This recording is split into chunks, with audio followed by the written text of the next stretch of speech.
I tapped my subway card on the way out and accidentally charged the fare to my wife's linked payment account. I'd barely stepped out of the station before 2 officers shoved me to the ground, telling me I was suspected of embezzling company funds. They hauled me in for a full day of interrogation before I finally pieced it together. My wife's male assistant had reported me. He even called me afterward. "Mr. Fox, I'm the one who filed the report. Why weren't you spending your own money? Why did you charge it to Ms. Henson's account? How is that any different from stealing? Ms. Henson earns every cent with blood, sweat, and tears. That money isn't for you to blow however you please. Consider today a lesson. From now on, I will be managing all of your expenses. Every single dollar you spend requires a formal company request submitted to me. You can only use the money once I approve it. Oh, and your monthly spending cap is $70. You've already spent $69.95 today, so don't even think about spending another cent this month." I listened to him, so serious, so pleased with himself, and laughed. The kid had been at the company for 6 months. Just because my wife spoke politely to him, he'd started managing everything on her behalf, acting like he was her personal steward, but he had no idea. The company was mine. Every dollar in my wife's bank accounts was mine. Even his salary came out of my pocket, and his precious Ms. Henson was nothing more than a Cinderella who'd married up into my family. Who gave him the right to manage my family's money on my wife's behalf? The officers heard every word Julia Swanson said through the phone, then looked at my screen showing the linked payment notification. Subway fare, $1.90. Their faces went dark. They offered me a formal apology and assured me they would notify my wife's company about their employee filing a false police report. But I didn't have time for any of that. I rushed to the hospital. My mother had been scheduled for surgery the previous afternoon.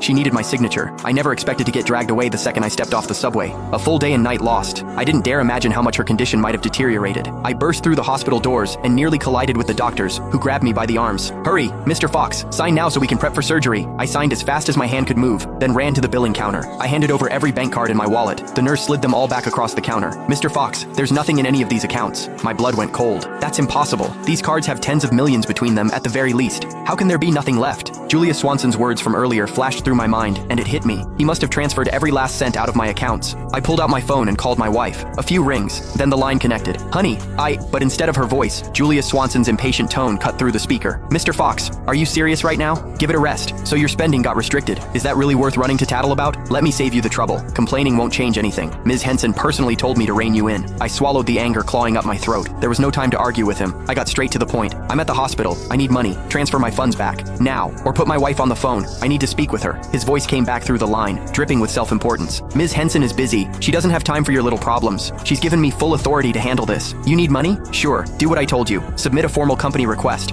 Once I approve it, the funds will be released. Oh, and just a reminder, you've got exactly $1 left in your monthly allowance. Don't bother requesting more than that." The pain in my stomach was unbearable. My face had gone white. I finally snapped, shouting into the phone, "I told you, I'm at the hospital. My mother is in critical condition. She needs surgery, and they're waiting for payment. The card I used wasn't Sheila's. It was mine. Transfer the money back into my account right now, or I'll report you for theft." Silence on the other end. A few seconds passed, then the line went dead. Julia sent a text. "Mr. Fox, where do you think your money comes from? Miss Henson gave it to you." And